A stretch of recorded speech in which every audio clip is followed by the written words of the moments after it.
everyone. In this video we will see that how we can create a on-demand report or any customized report. Let's suppose I want to create a report for the activities being done on the accounts. So go to the miscellaneous, under miscellaneous, click on save search. So here on the save search, click on the plus new icon,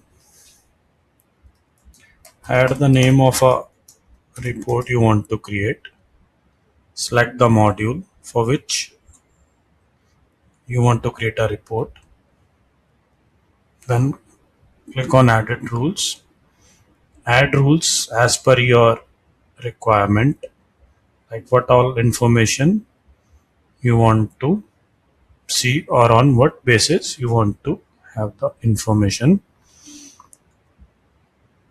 and then click on save and again click on save.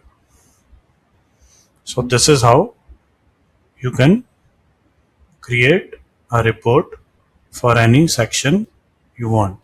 So here we have created a report for activities for the accounts module. Thank you.